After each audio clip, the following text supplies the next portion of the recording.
Hello, welcome to SwitchedOn Gaming, Paul speaking, and today we're looking at a new game. This is Go Mecha Ball, which comes from Wow Peak Games and published by Super Rare, so big thanks to those guys for sending me over a copy. Now, Wow Peak Games have got some devs that have worked on some huge indie games like Cult of the Lamb, Downwell, League of Legends, and some of the SteamWorld games as well. So you'd think with all that pedigree that Mecha Ball could be something pretty special.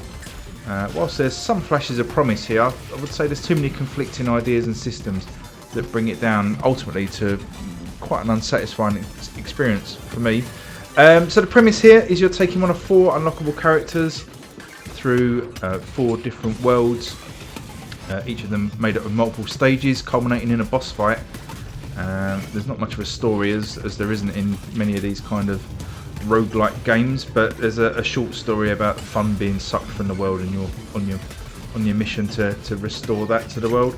You've got 20 abilities and 25 weapons, 50 upgrades that you can utilise here. As I say, this is a roguelite, so you can unlock these things as you go along, but one of my kind of issues with the game is it doesn't really have that gripping roguelike progression structure. So after a run you do collect some sort of persistent currency that you can use to then spend in the shop to buy some of these new items. Now you're not buying them to use, you're buying them basically to unlock them for your run, so the chance of them showing up is then kind of randomized, but you don't automatically get them, you just kind of unlock them.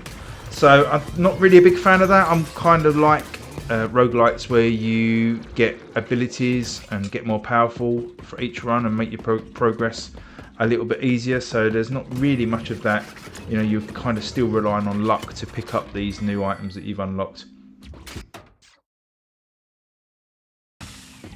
The game itself, as you can kind of see from the footage, you start off in a mech suit. You're kind of one of these creatures, you're wearing a mech suit, plodding around the level pretty slowly, to be honest. But in this mode you can shoot a weapon and you can pick up different weapons as you go along, and you can also turn into a ball by holding down the ZL button.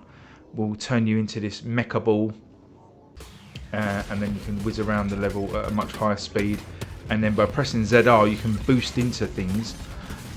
You can interrupt an enemy's attack. If you see they've got a little exclamation mark above their head and you boost into them at that point, you interrupt their attack and you might get some ammo dropped, and you can also damage them that way as well. But the boost facility is on a bit of a cooldown, sorry, so it's a bit frustrating to use, and with your weapons as well you can run out of ammo pretty quickly.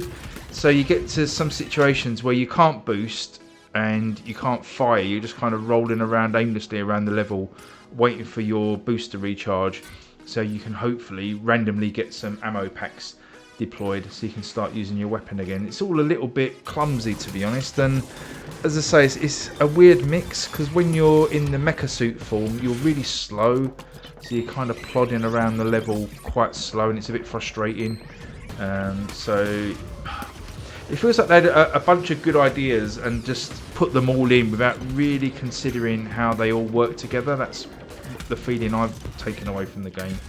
You know, it's neither one thing or the other. You know, commit to being the ball and having some weapon fire in there would be good, or you know, commit to the sort of isometric mecha suit facility and stick with that. But sort of the two of them don't really mesh together great for me. Also the shooting as well, it's labelled as a twin stick shooter, but the shoot button is ZR, which is the same button as you use for boosting, so it all gets a bit confusing of, you know, you're boosting when you don't want to and shooting when you don't want to. So I don't know, could do without that as well, so that could do with looking at, or use the right stick to fire in a direction. You know, a lot of the best twin stick shooters do that, so I'll be happy with something like that. But I don't think they're going to change it now. This game's been out for quite a while on Xbox. It came out in January, so I doubt we're going to get any significant gameplay changes to the point now. This is $16.99 in the UK store, $19.99 in America, so I think it kind of puts it round about the premium indie sort of pricing, which again for me I think you can get better indie games for this price. For me, I felt like I'd seen most of what the game's got to offer, even though I've only put about 3 hours into it and not really unlocked too much. But you know, I've got no desire to carry on and unlock stuff. Basically, I think I've seen the mechanics. Feels like you know, the worlds are pretty similar that you roll around in, so you know, there's no procedural generation that I can see. All the levels, you play through the same levels each time, so that was a bit disappointing as well. So you know, you don't get that fresh feeling of a run like you do in other roguelites. I don't know, it's just a lot of nice ideas that just haven't really been polished or committed to. There's just something here that just isn't clicking with me, and I'm a massive fan of roguelites, so maybe I'm comparing it too much to sort of mechanics and stuff that I like in other games, but that's not here. So on the performance side, it performs pretty well considering it's really fast moving game, lots going on, lots of colours and particles and effects and stuff. It does have some slowdown on the Xbox and PC, so it was a bit of a concern how it would run on the Switch. There is some slowdown at times, certainly more in handheld than docked, but I think overall the performance is probably acceptable.